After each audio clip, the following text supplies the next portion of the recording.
Yamini Iyer with me on the show. We're going to get some corporate views also coming in just a bit. So stay tuned for that. Yamini Iyer right now joining us on the show. Yamini, let me begin with your quick take on the budget. You know, every year we talk about big bang budget. The markets want a no harm budget. But when we talk about the salaried middle class, we always end up asking, what did we get? Is there a clear answer this time around? Well, I think, the salaried middle class has actually been quite part of an important focus of this budget. The tax cuts and the reorganization of the tax rates by slabs was an important political message that I took away from this budget, to be honest. And it's interesting to see this because you haven't, ever since this government came in, traditionally political analysis tells you that the middle classes have been a core vote bank for the BJP, and yet budget after budget, the focus has very much been on corporate tax reduction as well as on the vulnerable. But political messaging-wise, this budget has focused on the middle class. Was that needed? Was that the right thing to do? There is going to be a revenue loss of about 37,000 crores. What implications does that have for the rest of the country? These are very important questions that we should be asking ourselves right now against the backdrop of COVID and COVID's K-shaped recovery. In my view, it is the poorest Indians that have suffered the most and the poorest Indians that needed the most amount of fiscal support. Yeah. So the poorest Indians needed fiscal support. There is some focus on them. Is it going to be enough? Sanjay Kapoor is joining us right now. He's the president of ACMA. Sanjay, great to have you on the show and on our budget coverage on Mirror Now. Thank you for speaking with us.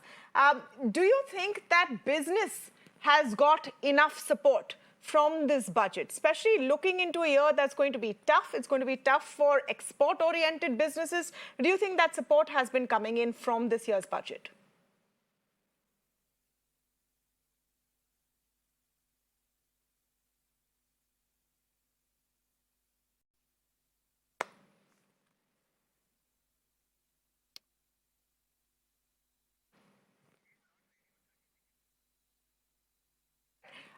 Okay, we're trying to get Sanjay Kapoor back. Let me go back to Yamini in the interim. Yamini, do you think that the new tax regime tweaks are going to be a game changer and enough people taking them on? To be honest, I have to look at this a lot more carefully than I have right now. It seems to me that it all depends on how many people have entered into the new tax regime, and I can't say too much about that. But I do think the big question that we do want to ask ourselves is how does this impact the rest of the expenditure patterns of the budget? And you can see a fairly significant cut in social sector expenditures, particularly the subsidy regime. So food subsidies have seen a significant cut. That was somewhat expected. Narega has seen a significant cut, and very little change actually overall in social sector allocations, and revenue expenditure as a whole in terms of what is budgeted for the coming fiscal are down by 1% of GDP. That's a big shift, with the big bet now being on capital expenditure.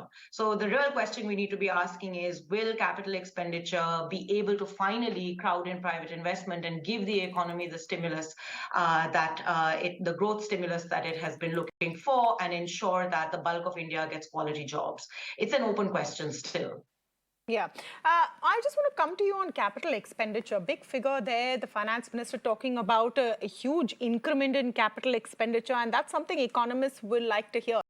And just an extension of that, we've stuck to the fiscal deficit at 6.4%. Next year's outlook is 5.9%. So we seem to be heading in the right direction economically.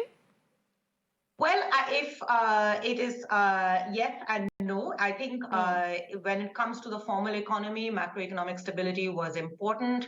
If fiscal prudence is important, and capital expenditure, which has still not, I believe, given us the benefits that we expect, but we are staying through that course, and so stability does, I think, make a difference. The question is, where is demand going to come from? We know against a backdrop of global recession, exports are going to be down. and domestic demand against the backdrop of the large informal economy is still looking somewhat vulnerable to me. It leaves open this question of where are the jobs going to come from in the near term, whereas how are we going to ensure income improvements in the near term. I think the things that are positive here is the revamping of the credit guarantee scheme for MSMEs.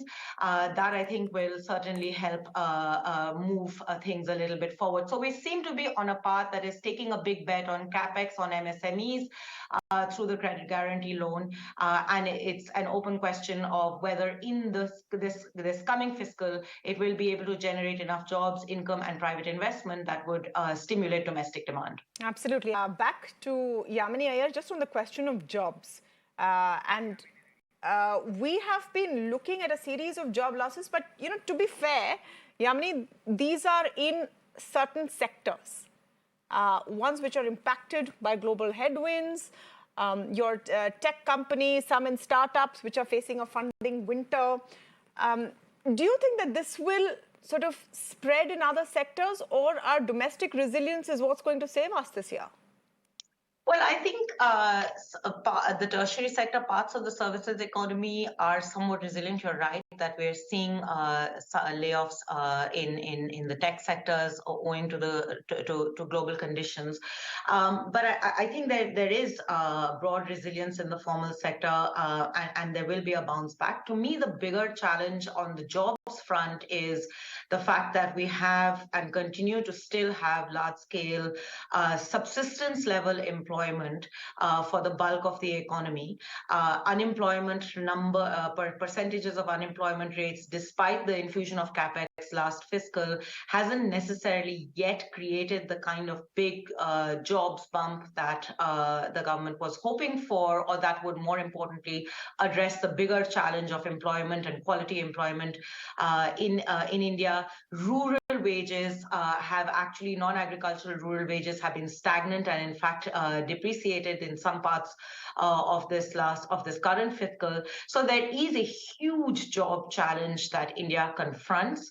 The bet is that capex will crowd in private investment. Stock markets are looking good. Maybe that bet will pay off, but it's a long gestation period for payoff, and the crisis, frankly, for the bulk of the Indian economy presents itself as a here and now crisis.